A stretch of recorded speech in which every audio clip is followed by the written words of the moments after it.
matchmaking the top 10 in every single weight class for the UFC. Now, the UFC has a lot of fights already announced. I'm going to stick with those, and I want to make this as realistic as possible. So, without further ado, let's just get into it. Starting at flyweight, we have the champion, Alexander Pantoja. Now, I'm seeing rumors online that he's set to face Kai Kara-France. I don't love the fight, but then again, who else are you even going to let fight this man? Because Pantoja's clearing out the division, literally beating everyone. Kai Kara-France is coming off of one win, and he's getting a title shot. I guess, what else can you do, though? So, I just kind of put him in the middle there because it might happen.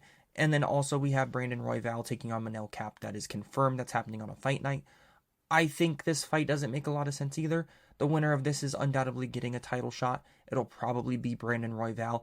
And if Pantoja does fight Kai Kara-France, I think he wins that. Meaning we would get Kai Kara-France versus Manel Kape down the line, which is a fight that I need to see anyways. So, we have those. I also have, Asu Alambayev or whatever versus Steve Erceg, which doesn't make a ton of sense to me either. But sure, why not? And I have the winner of that taking on Tatsuro Taira. To be honest, the flyweight division has a lot of random names just floating around that I didn't really know what to do. So we have a lot of hypothetical, if they win, they take on this guy kind of matchups. And I did the same thing here. I think Tim Elliott, he's a gatekeeper at flyweight, which is just a rough title to have. To face Kai Asakura, who of course made his debut and lost against Pantoja. He deserves to face someone lower in the rankings, get a rebound win. If he loses, he's going to be nothing. But I think he would win that fight, and then you can skyrocket him and have him take on Amir Albazi and hopefully win, because we don't want Amir Albazi at the top of the rankings. Then we have Alex Perez taking on Tagir Ulanbekov. I think it's a decent jump up in competition. Alex Perez is also kind of somewhat like a gatekeeper at flyweight, but he's kind of been doing okay. And I think the winner of this, who probably will be Tagir by very close decision, takes on Brandon Moreno. I don't know who to make these guys fight. Flyweight was the toughest one. I promise the rest of this is better. Then at bantamweight, we have the champion, Merab. He's kind of just sitting, waiting to see who deserves the next shot. I think the next shot should go to the winner of Peter Yan versus Sean O'Malley 2 in a 5-round fight. I probably would lean Peter Yan to win that fight, honestly, and I love O'Malley, but I think Yan would maybe get it done. Either way, winner of that takes on Merab. We also have Umar, who just lost to Merab, and he's obviously belongs in the top 3 of this weight class. I think he should face Davison Figueiredo. They're both coming off of losses. It'd be a good rebound win for whoever comes out on top. I think this is a great matchup. Do it now. Then I have Marlon Chito Vera taking on Mario Batista. If I could, I would have this be like Francis Ngannou and Tom Aspinall and John Jones in a handicap match against Mario Batista for what he did to my boy Jose Aldo. But nonetheless, I have Chito Vera here, and I'd pray for a Chito Vera brutal head kick knockout. Justice for Aldo. Then a fight that we've gotten confirmed, Henry Cejudo versus Song Yadong. I guess. I mean, I don't know. I don't love the fight, but I guess. And a fight that I really don't like that's also been confirmed for the same card, Rob Font versus Dominic Cruz. Think this should be Jose Aldo versus Dominic Cruz, and I wish I could put that there. But it is what it is. I'm thinking maybe we could see like an Jose Aldo versus Marcus McGee matchup down the line. I didn't put him here, though, because he's outside the top 10. I think this bantamweight lineup looks pretty decent. I'm kind of proud of myself. Then at featherweight, I did Ilya versus Volk. It's being rumored. I heard it's happening at 314. I mean, I guess. How can you not give Volk a rematch at featherweight? I know he's coming off of losses, but those are at lightweight to Islam. He lost to Ilya. I guess just get the rematch out of the way. I think Ilya's going to smoke him. I love Volk, but I think Ilya's going to smoke him. Then do Diego Lopez versus Movsar Evloev 2 in a 5-round fight. Winner gets a title shot against Ilya. Hopefully it's Diego Lopez. And then I'm seeing rumors of Diego Lopez versus Yair Rodriguez or Josh Emmett. No, you don't do that. You just don't. So I'm putting Yair to face Arnold Allen. Yair does not deserve to fight up in the rankings constantly. He's getting so much favoritism. Have him fight someone who's trying to come up on the rankings again. Arnold Allen. He just got a win against Giga Shikadze. He lost to Evloev. Ortega just beat Yair. You match these guys up right now. This would be a super fun fight. They're great strikers. I would lean Arnold Allen to win this. I don't think Yair is all that good anymore. He doesn't deserve any more favoritism. Then, I don't know if Brian Ortega is staying at featherweight, but if he is, I think you have to capitalize on Brian Ortega versus Aljamain Sterling. Two great grapplers. I think this would be a really fun fight. We saw how like exciting the grappling between Evloev and Aljo could have been, and it was. I think you give him another great matchup like this against Brian Ortega. You know, they're both coming off of losses. Try to get him to rebound. I honestly think this is a banger fight and it needs to happen. Then I have Josh Emmett, who's once again being rumored to face Diego Lopez. I will commit a crime. Have him face Lerone Murphy, bruv. That sounded nothing like him. Lerone Murphy, prospect, he's climbing up the rankings. Isn't he like old? Anyways, I think this is a great fight. Both good strikers. Have Lerone Murphy try to climb up the rankings against a dangerous guy like Josh Emmett. And if Josh Emmett wins, have him go up the rankings because he kind of needs to do a little bit more to earn someone higher up in the rankings. Anyways, then we have Calvin Kattar versus Yusuf Zalal. I would have done Calvin Kattar versus Edson Barboza, personally. But this fight has already been confirmed, so I just put it here. Then at lightweight, you rebook Islam versus Arman. I know Dana's saying Arman's not getting an immediate shot, which is crazy. What did he do really? You know, conspiracies. Let me know down below. Anyways, Islam versus Arman is the fight I would make. Then I would book Charles versus Max 2 in a 5-rounder. Winner gets a title shot. This is an absolute banger. Don't get me wrong. I know you should kind of have to go on a streak to get a title shot. If Charles wins, it'll be his second win in a row. When Max lost at featherweight, he's technically on a win streak at lightweight against Gaethje. If he wins this, he'd be on a streak at lightweight. Book this fight. It could even be for the BMF belt, and then the winner still gets a title shot. I think it would be super sick to run this one back. They fought a long time ago when Charles wasn't really known to be that great. I think you need to make this fight. I would pay money. Then, of course, Gaethje versus Hooker. That's been confirmed, and I'm 100% down for this fight. I think it's a banger. Probably a fight I would have put together anyways. And then I kind of have Dustin Poirier floating on the side because I have no idea who to match him against. Now, you see down here we have Beneil Dariush and Grant Dawson. I think that fight makes sense. Grant Dawson called him out. And I think that's honestly a better fight to make. But since the UFC said they're going to help out Beneil Dariush and give him something good, this could even be Beneil versus Dustin Poirier, two veterans of the game. Try to resurge Beneil Dariush with a big win like that, but I do think a more realistic fight is Beneil versus Grant Dawson, just because Beneil isn't really a big name. I don't think people would care too much if they saw him fighting Dustin Poirier. I have Dustin kind of just floating, ready to take on any of these guys, really. Sorry, Dustin, I love Dustin Poirier. I just don't know who to match him against. Then we have the fight that keeps falling apart and losing hype. Michael Chandler, Conor McGregor. Michael Chandler doesn't deserve to face anyone higher up in the rankings. McGregor is literally unranked. I think this is a winnable fight for both of these guys. If Chandler wins, he gets some clout because he beats Conor McGregor, but he's still ranked, 7th or whatever, which is still too high. But anyways, you have Chandler then try to fight someone like the winner of Gamrot and Fiziev or even Moicano Pimblett. If McGregor wins, boom, he's right back in the business. You have him face someone like Justin Gaethje or something. Anyways, Mateus Gamrot, Rafael Fiziev 2. Their first fight ended very sadly with an injury from Fiziev. I think you rebook this fight. Gamrot's coming off of a loss to Dan Hooker. Fiziev's trying to make a comeback. I think you just rebook it. Why not? And then I've talked about it before. You cannot miss out on the opportunity of Renato Moicano and Paddy Pimblett. This is an absolute banger of a fight.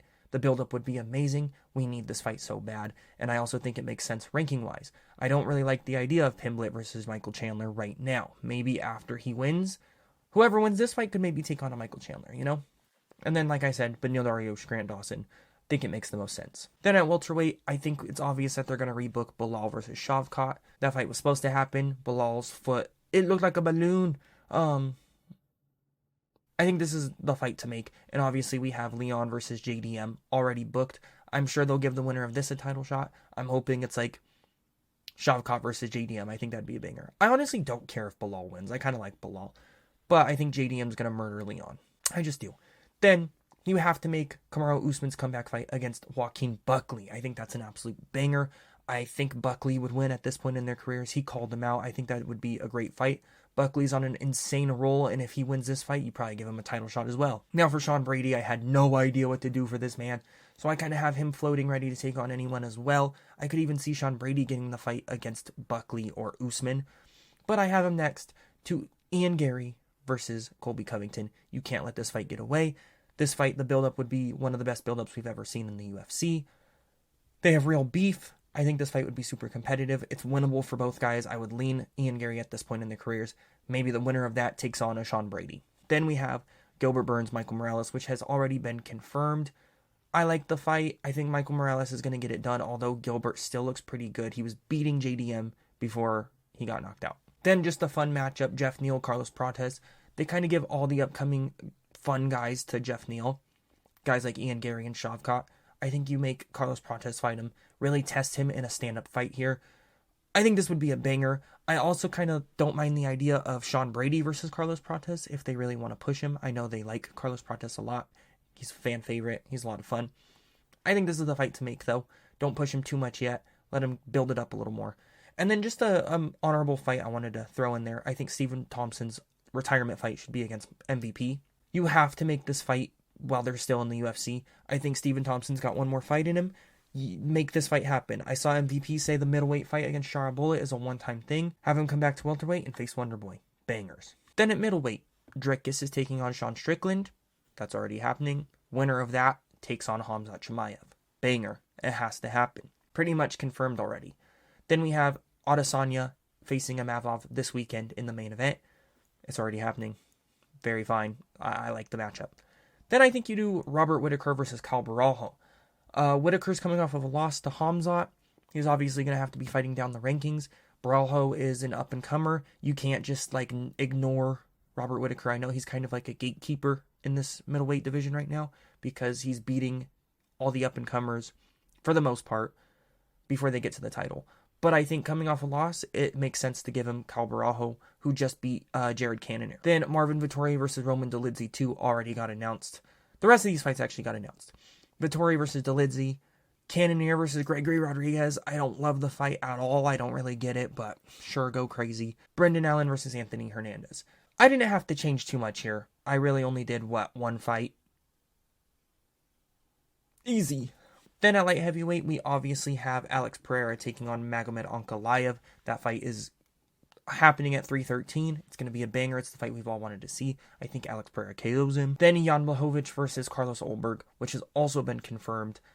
That's an exciting fight. I don't even know who I'm leaning towards right there. I think Blachowicz is still really good, and Ulberg is an up-and-comer. It's going to be a super competitive fight, and I think you give the winner of that to Yuri Prohaska, and the winner of that could fight for the title, because if it's Yuri, how do you kind of deny him, if he's coming off of wins against Jamal Hill and maybe like a Jan Blachowicz or Carlos Ulberg. Then a fight I made, Jamal Hill, Khalil Roundtree. I think you rebook this. This was supposed to happen. I think it's a perfect time to make it happen now. They're both coming off of losses to guys in the top of the rankings. It's a good fight for Khalil to prove if he really does still belong here, and if Jamal is going to stay a top dog or if he's going to fall down the rankings. Then I think you got to rebook the matchup between Alexander Rakic and Volkan Ozdemir. They fought before. It was a controversial split decision that went to Ozdemir.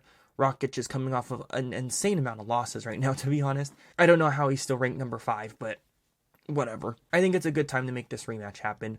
They're both needing some steam. I think Rakic would probably win that and prove that he deserves to still be in that top 5. Then a fight that got confirmed, Nikita Krylov versus Dominic Reyes.